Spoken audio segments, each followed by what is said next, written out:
Today, I'm going to be talking about one of the best areas to live in Southern California, and particularly in the LA metro area. If you want to know what it is, you need to stay tuned because I'm going to get into it right now.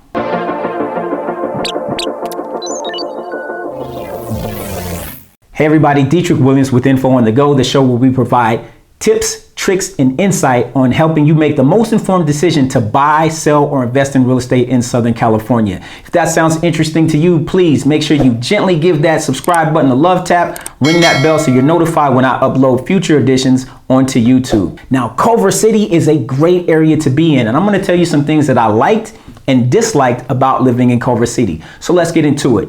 One of the things that I really liked about Culver City is its location to the beach.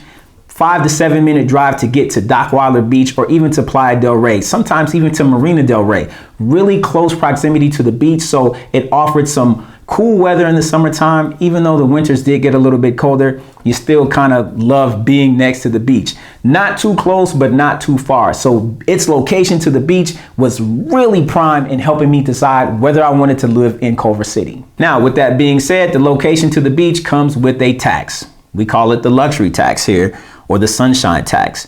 You pay for warm weather, sunshine, and living close to the water. So with that being said, even though it's not as expensive as some places like Hermosa Beach or Santa Monica, Culver City, with its location near the beach and being on the west side, still was one of the least affordable places to live in Southern California. Now, if you were thinking about buying, the average price was about $812,000. That's not a lot, but remember, Culver City is an expansive area that comprises about 10 different communities. So in the community that I was in, McLaughlin, the average price was easily over $1 million. Some other areas like Fox Hills are mostly condos and rental properties. So the condos are going to drag the average price down because they're not as expensive, even though they're still quite expensive for a condo. But hey, that's up to you. If you're thinking about renting, a 1-bedroom, 1-bath is going to cost you on average about $1,800 to $2,500. And that's a place with no amenities, no laundry, and probably no parking. So you have to park on the street. And if you get home late, good luck. Perhaps the main reason why I moved to Culver City was the low crime. Now, I know if you Google it, the crime rate for Culver City is probably one of the higher in the nation. Again, keep in mind that it's a huge area that comprises of 10 different communities. So McLaughlin has a different crime rate than some of the other areas. But when you peel back the numbers, what you really see is a lot of kind of nonviolent crime. So things like theft. You don't see a ton of murders or rapes, things of that nature happening in Culver City. With that being said, one of the reasons that helped kind of decide on my exodus from Culver City was the homeless epidemic. Now, across LA County, the homeless epidemic is up about 14.2%. If you lived in McLaughlin or some other areas of Culver City, this is probably driving you crazy.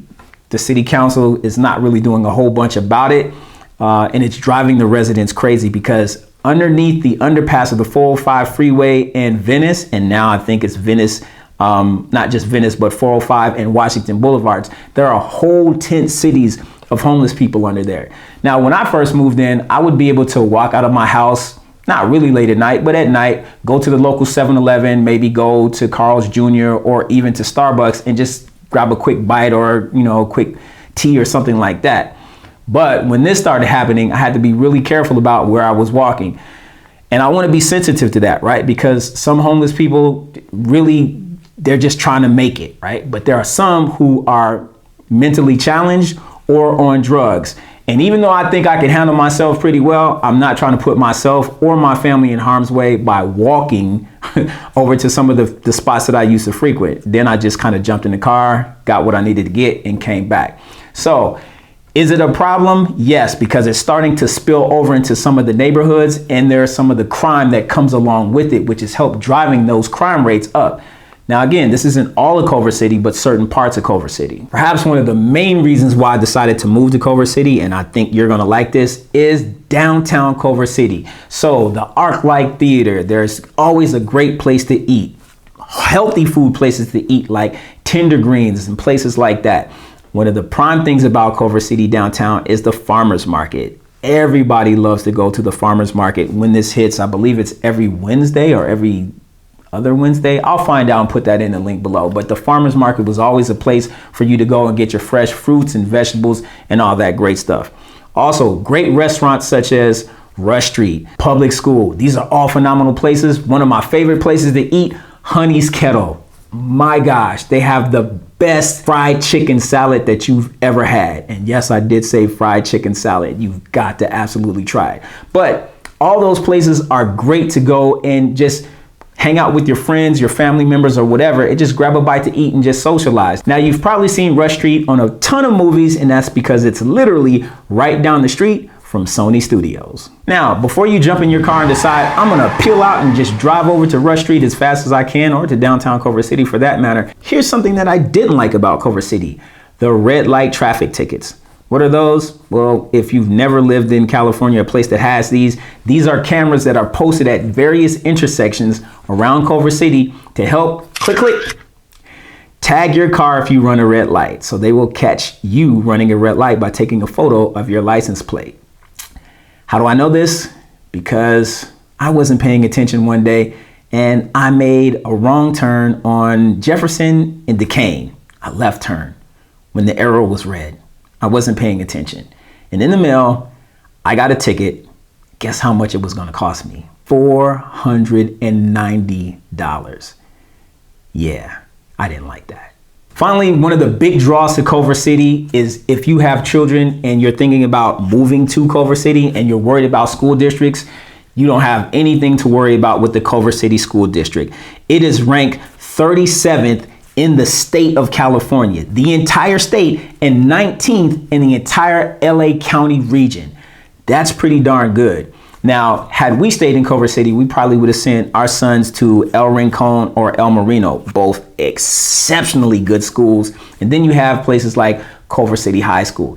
Now, with these great schools comes something that I didn't necessarily like about Culver City. The sales tax for the city of Culver City comes in at a whopping 10.25%. Now, keep in mind that LA City, the sales tax is 9.5%.